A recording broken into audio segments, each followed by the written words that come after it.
이어서 하나님의 말씀 창세기 31장 1절에서 16절입니다.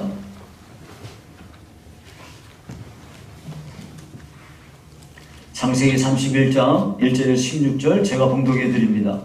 야곱이 라반의 아들들이 하는 말을 들은즉 야곱이 우리 아버지의 소유를 다 빼앗고 우리 아버지의 소유로 말미암아 이 모든 재물을 모았다 하는지라. 야곱이 라반의 안색을 본즉 자기에게 대하여 전과 같지 아니하더라. 여호와께서 야곱에게 이르시되 네 조상의 땅 네 족속에게로 돌아가라. 내가 너와 함께 있으리라 하신지라.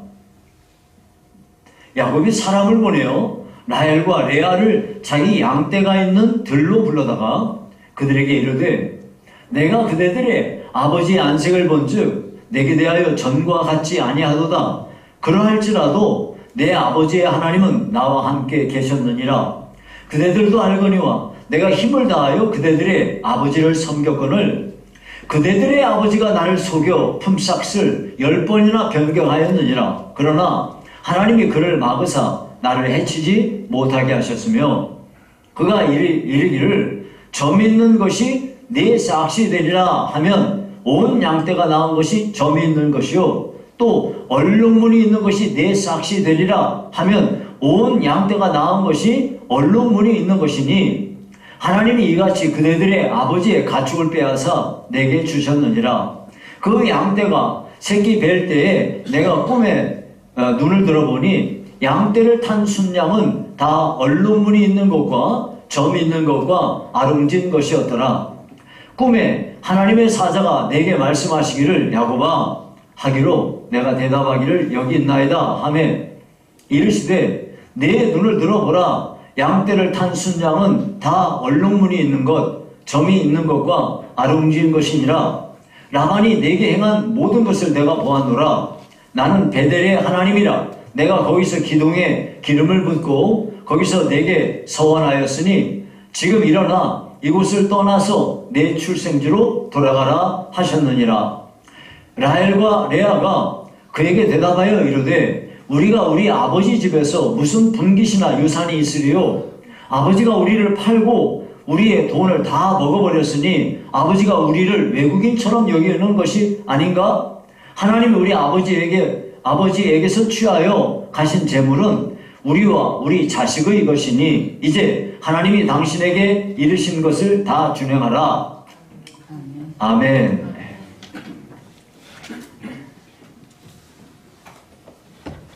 하나님의 인도를 받는 법이라는 제목으로 말씀을 상고하겠습니다.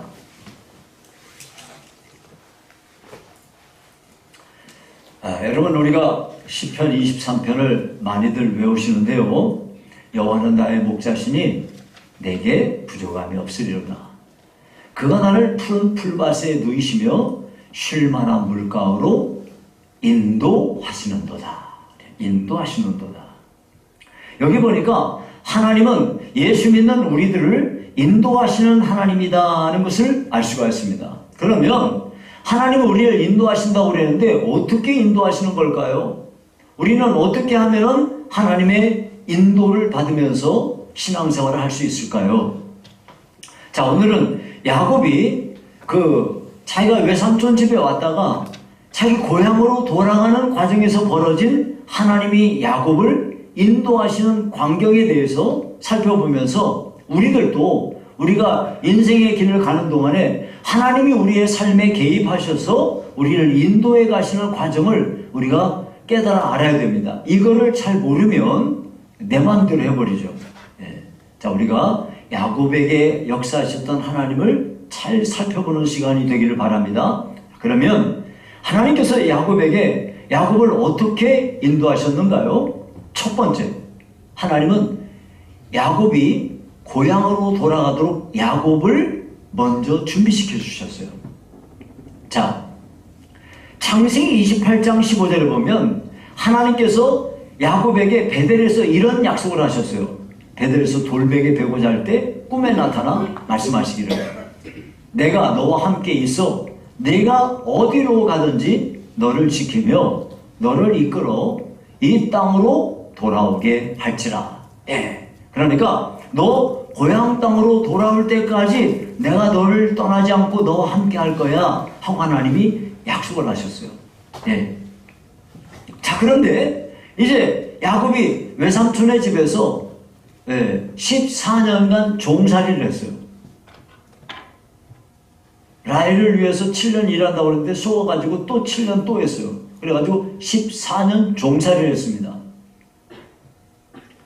그러는 동안에 아내가 4명이 되었고, 그리고 아들만 요셉까지 11명을 낳았어요. 앞으로 이제 1명 더 낳았는데 11명을 낳았어요.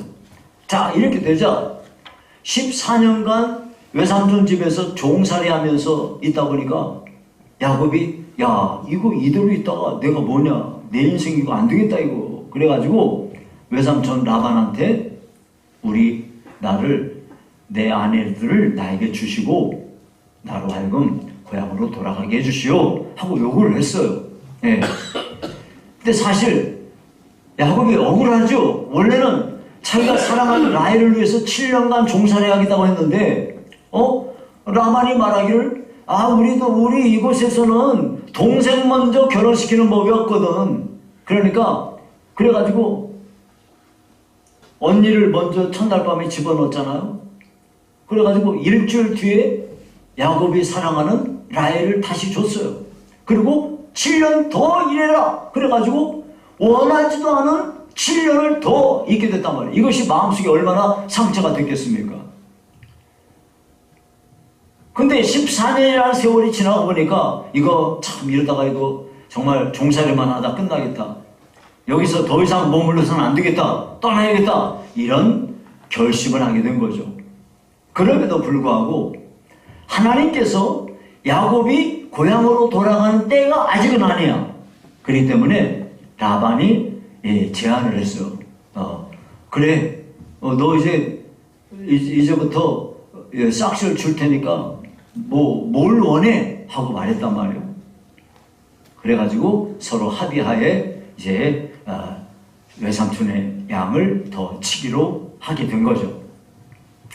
이렇게 해서 앞으로 6년 동안 이제 외삼촌의 양떼를 치게 되는데요. 그래도 고향으로 돌아가겠다는 마음은 야곱의 그 결심은 떠나지 않았어요. 그런데 놀랍게도 이때로부터 6년 동안 하나님이 어마어마한 물질적인 복을 야곱에게 쏟아 부어주셨어요.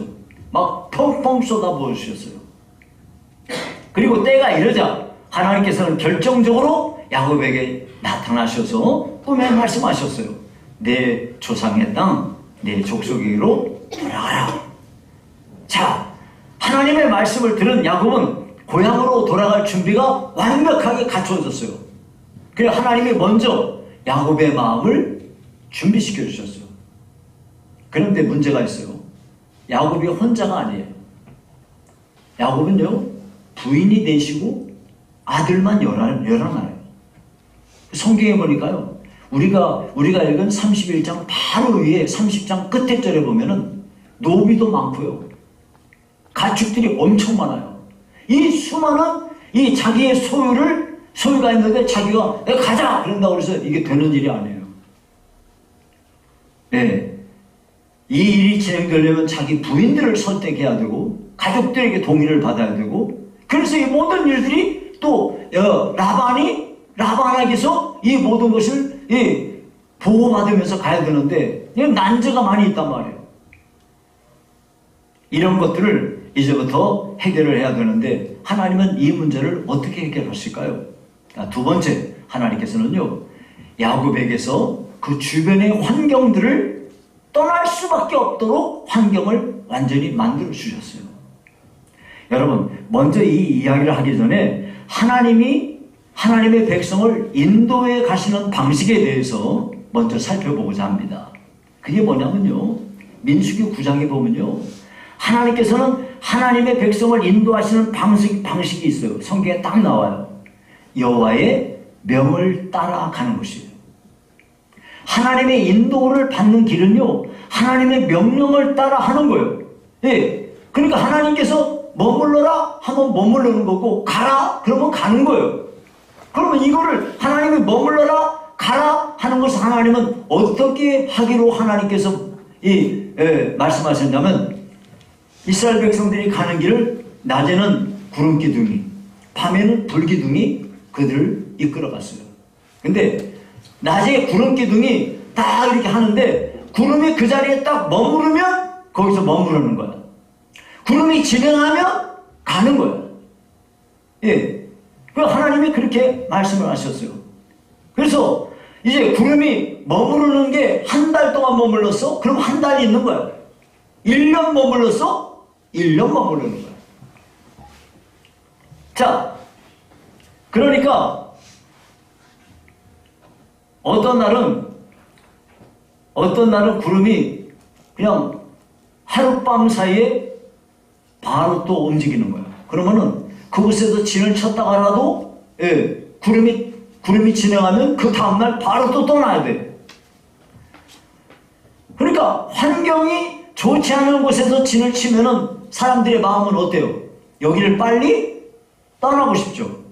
환경이 안 좋으니까. 근데 여기서 한 달이고 1년이고 있으면 그대로 있어야 돼. 어디를 갔더니 너무나 좋아. 야, 여기 천국이다. 이렇게 했는데 세상에 텐트를 치고 그 다음날 아침에 구름이 또 진행을 해버리네? 그러면 바로 걷어가지고 또 가야 돼. 이게 하나님의 명령을 따라 하는 것입니다. 그런데 여러분, 시대는 다르지만은 하나님께서는 지금도 당신의 자녀들을 인도하실 때 똑같은 방식으로 하나님은 인도하신다는 것을 아셔야 됩니다. 지금 그러니까 내가 머물러야 되는지 아니면 여기를 떠나야 되는지 이것을 아셔야 됩니다. 그러니까 하나님께서 지금 내 삶에 구름을 머무르게 하시는 건지 구름을 떠오르게 하시는 건지 이걸 자기가 파악을 해야 된다 이거예요. 만약에 하나님의 명령을 따라서 움직이기만 하면은 하나님은 틀림없이 그 일에 대해서 책임을 지십니다. 그러나 하나님의 명령이 아닌데 자기 마음대로 자기가 원하는 뜻대로 그렇게 했다면 그 대가는 자기가 혹독히 치러야 되는 것입니다. 근데 많은 사람들이 자기 마음대로 하고서도 하나님을 원망하는 데 문제가 있습니다. 만약에 자기 마음대로가 아니라 하나님이 이끄신 대로 인도하신 대로 순종하여 나가기만 했다면 하나님은 틀림없이 여러분들의 모든 삶의 문제들을 책임져 주실 것입니다.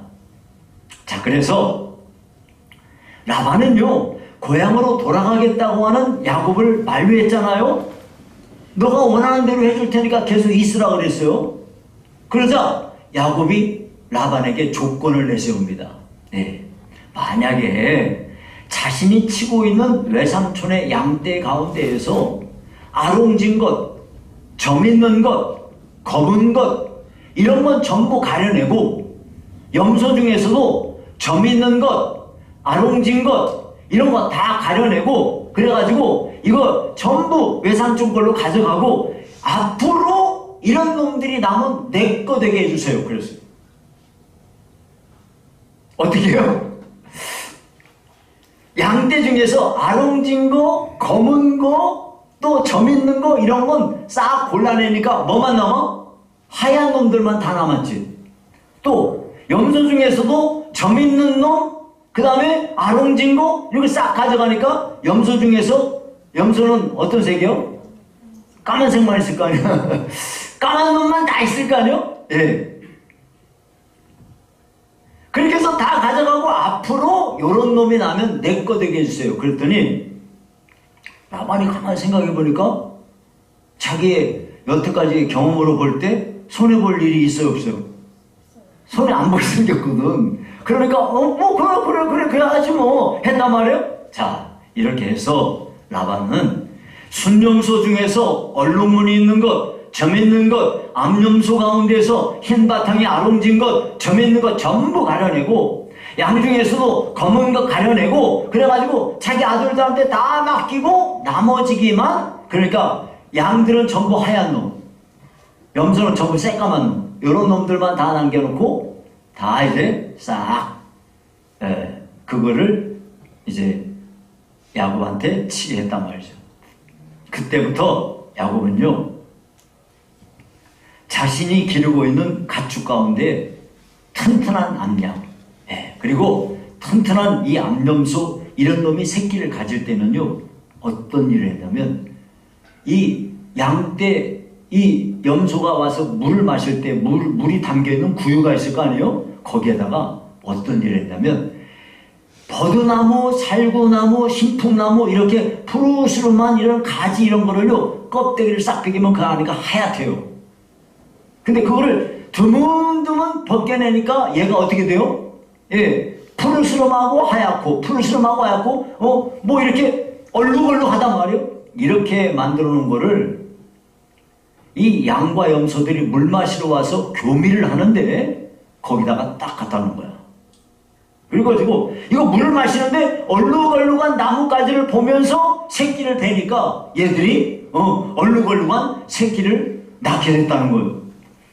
반면에 약한 암양이나 암염소가 새끼를 가질 때에는 이런 걸 안 세우는 거야. 이게요, 이 당시 고대 근동지방에서는 목자들이 사용하던 방식이래요. 근데 이거는 어디까지나 과학적인 근거가 한 개도 없어요. 그럴 것 같다, 뭐 이런 식으로 생각하는 거지. 그럼에도 불구하고 하나님께서는 베델에서 야곱에게 분명히 언약하셨거든요. 너에게 복을 주겠다고 분명히 언약을 하셨기 때문에 하나님께서 야곱에게 큰 축복을 내려주신 것입니다.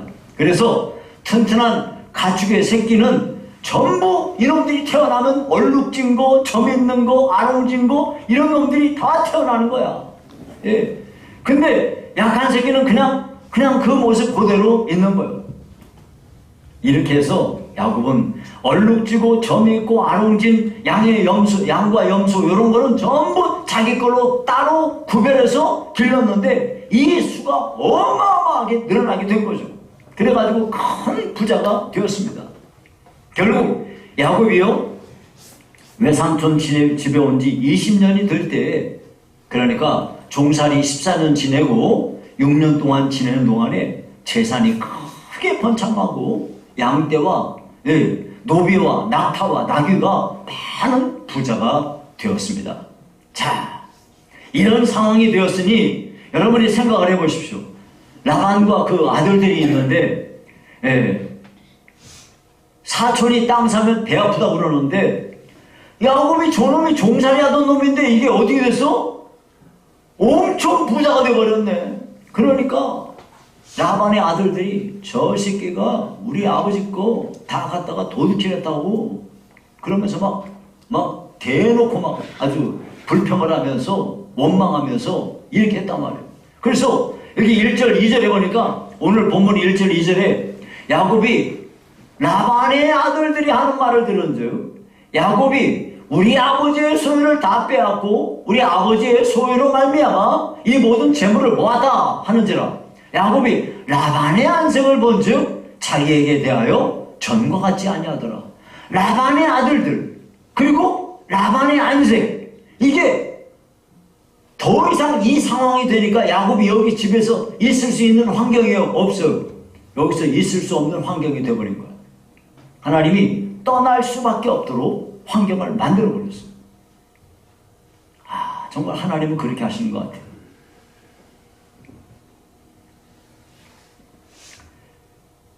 그래도 외삼촌 라반은 안 그래야 되는데 이 야곱을 대하는 태도가 냉랭한 거예요. 그러니까 야곱이 이제 요셉을 낳고 11번째 아들인 요셉을 낳은 뒤에 라반에게 가서 나 고향으로 가게 해주세요 할 때는 그때는 아직 환경이 열리지 않은 거야. 다시 말하면 그때는 구름에 머물러 있었던 거야. 그런데 이제 이렇게 그때는 그냥 재산도 없고 초라한 상황이었는데 지금은 큰 부자가 되고 상황조차도 여기서 더 이상 있을 수 없는 상황이 되어버렸어요. 그러니까 이 환경이 완전히 야곱으로 하여금 더 이상 외삼촌의 집에서는 내가 있으면 안 된다, 이런 결론이 떨어진 거예요. 즉 다시 말하면 구름이 비로소 떠오르기 시작하는 과정이다 이거예요. 자, 그런데 여러분 중요한 과제가 하나 남았습니다. 그게 뭐냐면 야곱이 고향으로 떠나려면 혼자 가는 게 아니에요. 부인들과 같이 가는 겁니다. 아내들을 설득해야 돼요. 자, 아내가 넷인데 두 사람은 이 자기의 그 몸종이에요. 몸종이야. 그러니까 누구한테만 이 키가 있어요? 라헬하고 레아에게만 키가 있는 거예요. 이 두 사람을 야곱이 자기가 자기 양떼를 치고 있는 그 들로 두 사람을 불렀어요. 불러가지고 이렇게 말합니다. 5절부터 9절을 보니까 내가 그대들의 아버지의 안식을 본즉 내게 대하여 전과 같지 아니하도다. 그대들 나르거니와 내가 힘을 다하여 그대들의 아버지를 섬겼거늘 그대들의 아버지가 나를 속여 품삯을 10번이나 변경하였느니라. 하나님이 이같이 그대들의 아버지의 가축을 빼앗아 내게 주셨느니라 했단 말이에요. 그러면서 외삼촌이 자기에게 대해서 태도가 달라지고 외삼촌이 자기를 해치려고 해도 하나님이 다 막아주셨고 그 외삼촌의 그 가축들 갖다가 자기 하나님이 빼앗아서 자기에게 주셨다는 거, 그리고 하나님께서 자기에게 나타나셔서 너 고향으로 돌아가라 하고 명령하셨다는 얘기를 아내들에게 한 거예요. 그랬더니 야곱의 말을 들은 라헬과 레아는 야곱의 말에 전적으로 동의하면서 이렇게 말합니다. 14절에서 16절을 보니까 우리가 우리 아버지의 집에서 무슨 분깃이나 유산이 있으리요?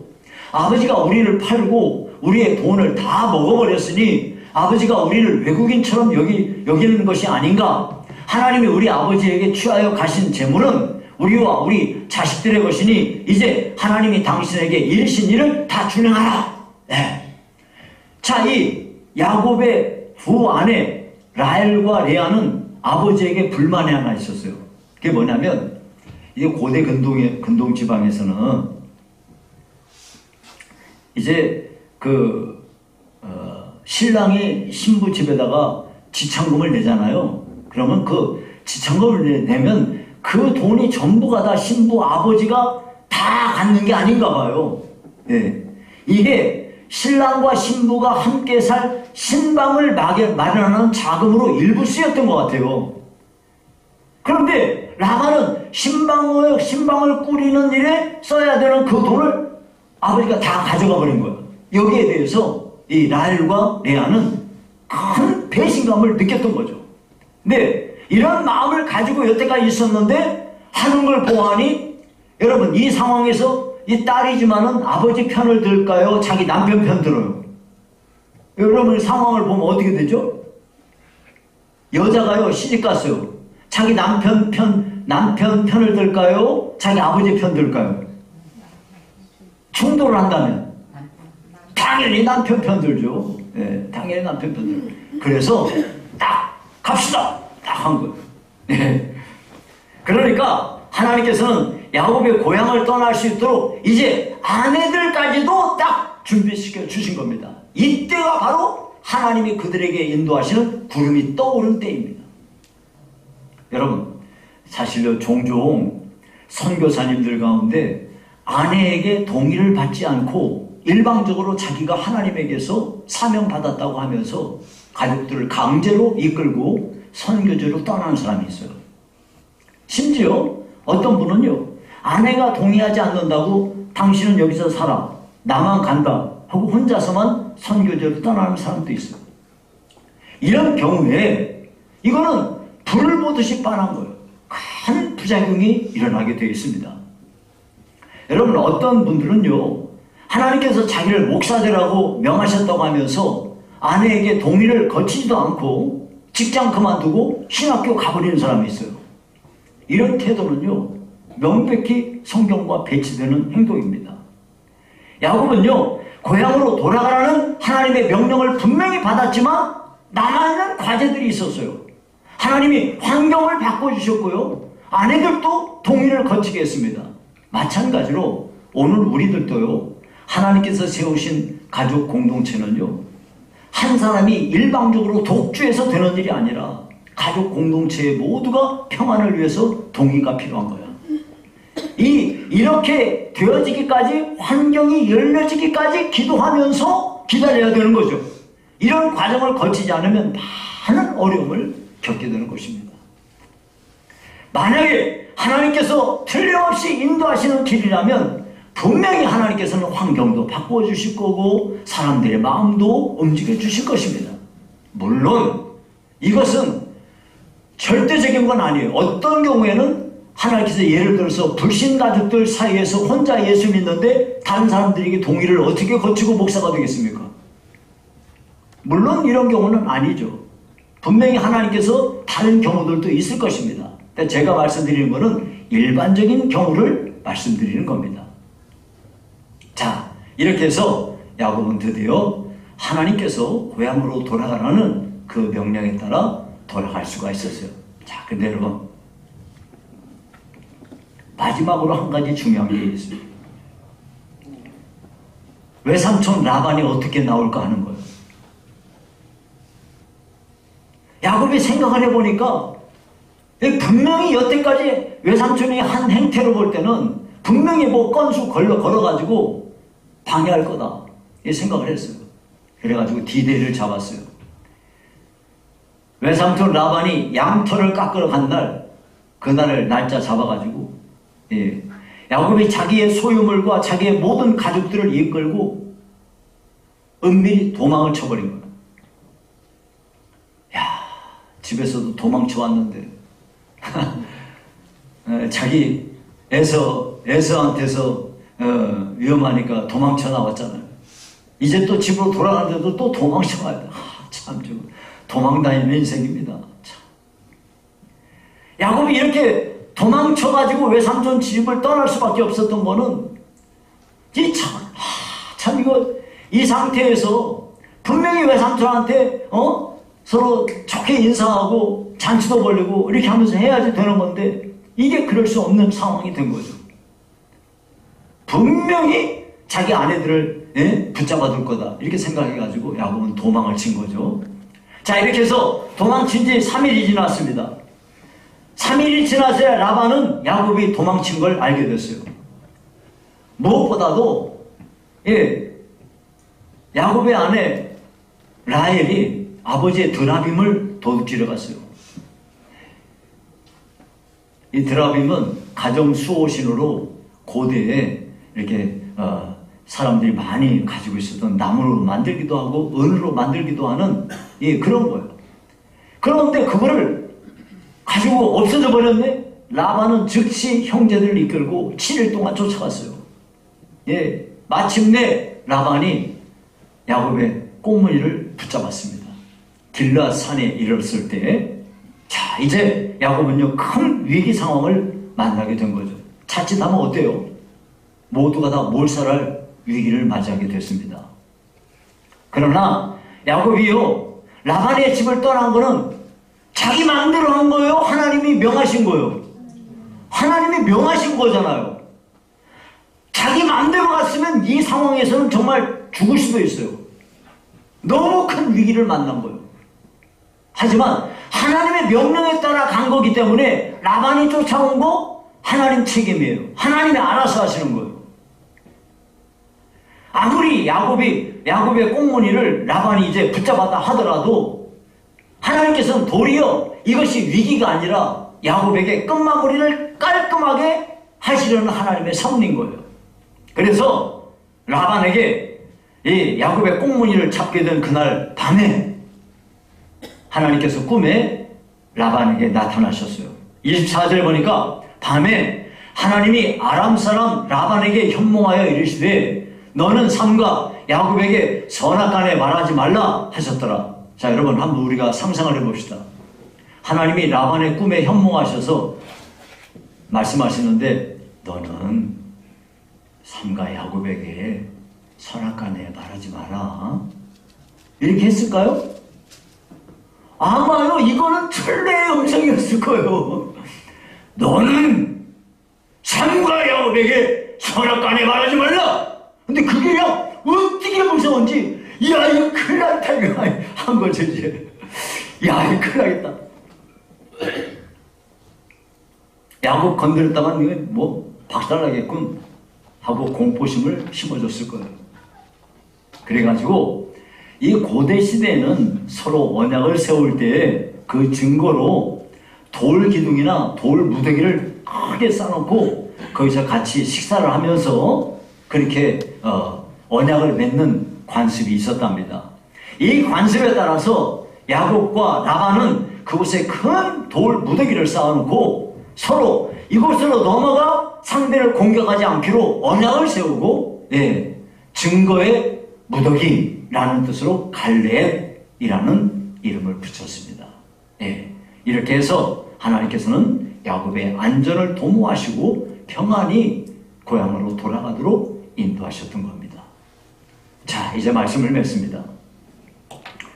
자, 여러분, 우리는요, 험난한 인생길을 가는 동안에 하나님의 인도를 받지 않으면 안 돼요.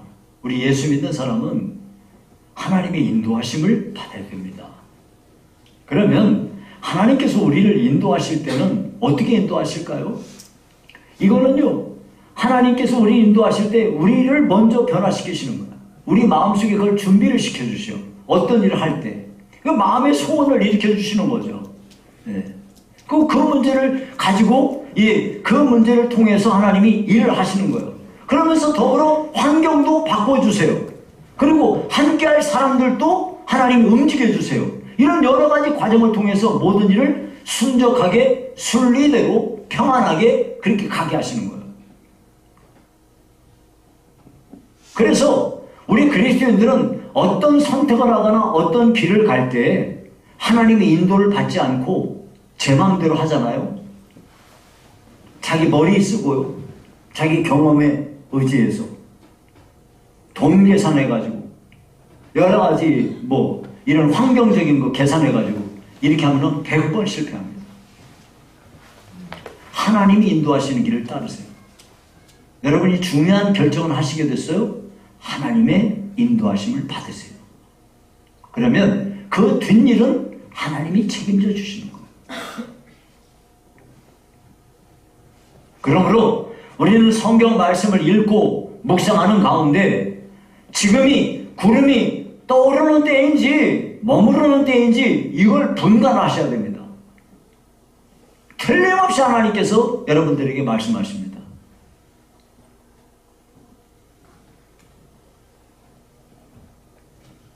만약 하나님의 구름이 떠오른 때라면 하나님께서는 우리의 마음과 환경과 주변 사람들의 마음을 움직이셔서 준비하실 것입니다.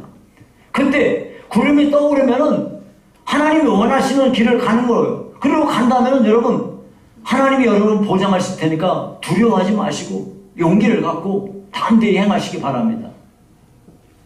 그러나 아직 구름이 머물러 있는 때라면 움직여서는 안 됩니다. 그래서 여러분들은 여러분 생애 가운데 하나님의 선하신 인도하심을 모두 받으면서 승리하는 신앙생활을 하시기를 주의 이름으로 축원합니다.